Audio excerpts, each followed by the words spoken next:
Hi guys, I'm sorry I haven't been with you for a while. It actually started raining in the fall and it just hasn't stopped raining. And we just had a major storm and we're getting one on Sunday, which is in 3 days. And yeah, you can hear the goats. They have extra wind protection because it was hurricane-like winds.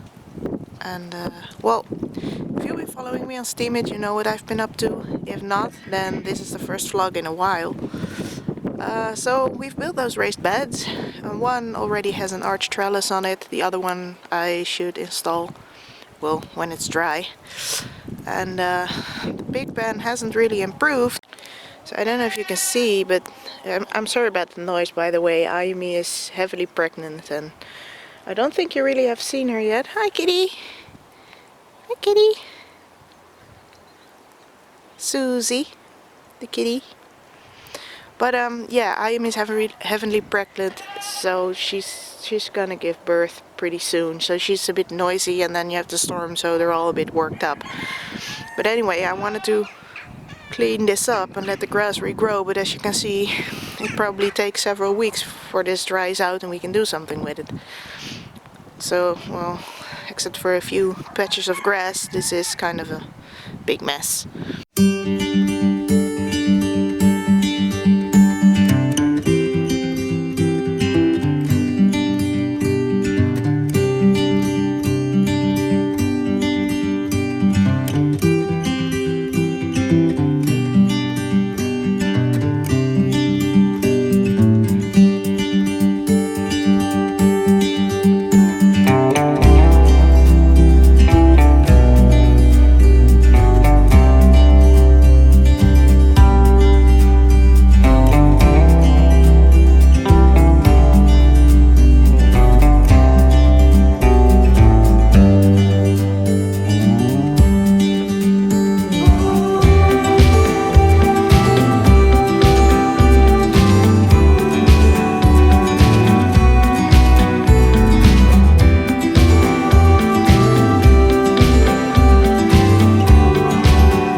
Here's little Miss Ayumi, for those who haven't seen her yet.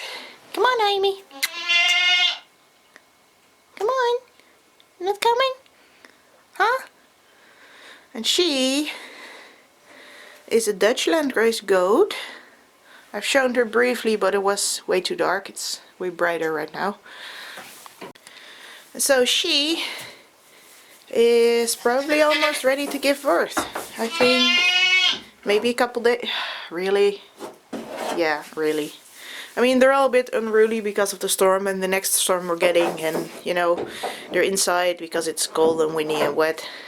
And but Miss Ayumi, I do expect her babies. Now the thing with Ayumi is that she was already pregnant when we got her, but the owner didn't know. The owner did say that one of the bugs has been on her, which is not a Landrace bug, so that's a bit of a shame. But I'm really curious because we really don't know her babies, and for a long time, you know, we had signs that she was pregnant, but we didn't know. And then we had the vet out, but the echo machine didn't work, so we still didn't know. And I've been feeling her all over and over and over, and even though she's a little wide, we still didn't know. But last week or the week before, I felt her baby for the first time, so there's at least one alive and kicking in there. She's been developing another, and the last couple days she's really talkative. She's really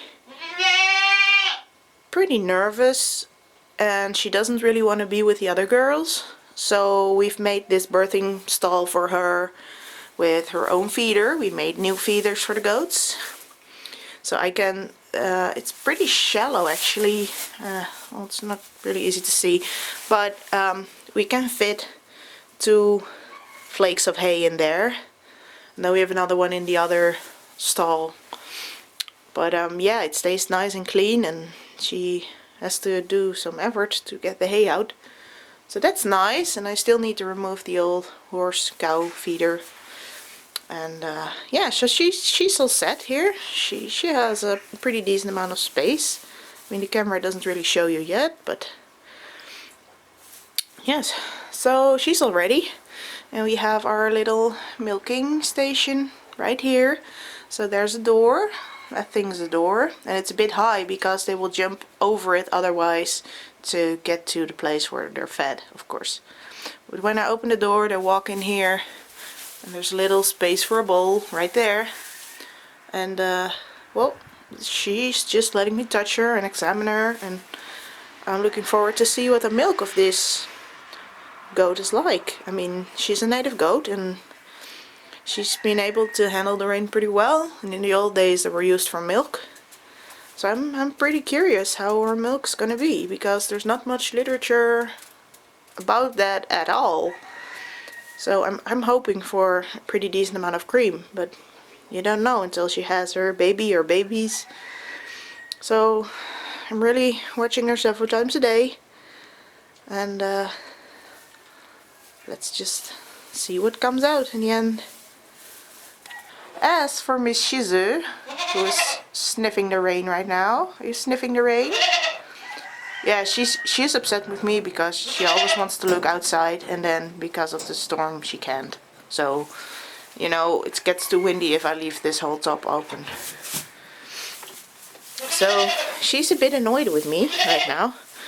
But tomorrow the sun will be out. And if the sun's out, yeah, you like your scratches, huh? You like your scratches, yes you do.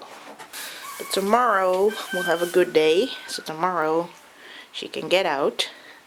Yeah, you can get out on pasture again, huh? It'll be sunny and dry.